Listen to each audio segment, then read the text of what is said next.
Hello! Ayan, kakauwi ko lang galing sa ating 3 days and 2 nights short vacation in Holland or Netherlands. Gusto ko lang i-share sa iyo yung experience ko. Baka kasi sa susunod, ang next destination na naman ninyo is Netherlands. Unang-una, napakaganda ng country ng Netherlands. Nagustuhan ko siya, especially nung pumunta na kami sa countryside. So, yung unang dating ko is the Amsterdam Central. So, from the airport, may connecting train siya papunta sa Amsterdam Central. Mga 3 stops lang siya from the airport to Amsterdam Central.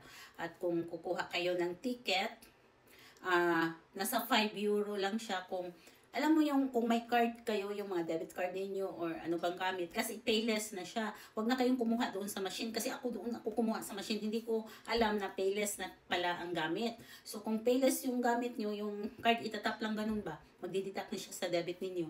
Mas mura, nasa 5 euro lang something. Kasi kung kukuha kayo sa machine, nasa 6 euro din. So, mas mabuti na yung card ang gamitin nyo, itap lang ninyo. In and out yan. Kahit sa bus, yun din ang gamit namin. Itap mo lang yung debit card, magdideduct na siya doon. So, ayun.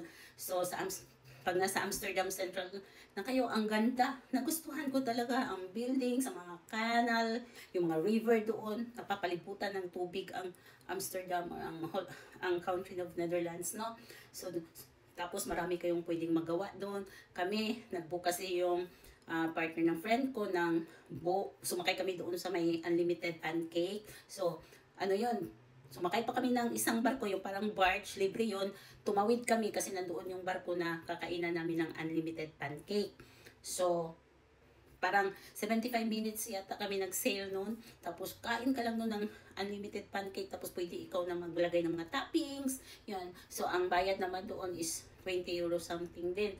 So, yun. Hindi kasi ako pa nagbayad kasi nga binayaran muna ng partner ng kaibigan ko.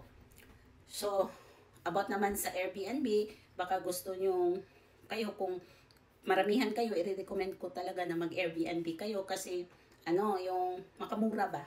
At pwede nyo ako i-PM if ever na gusto nyo kasi pwede ko i-recommend yung Airbnb na tinuluyan namin kasi maganda, malinis, tsaka maganda yung view.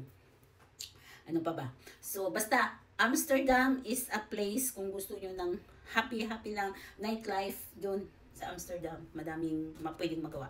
So, yung nagpunta naman kami from Amsterdam to Gethorn para sumakay kami ng train, almost 2 hours, almost 3 hours. Doon naman, maganda na naman doon kasi para yung My Little Venice.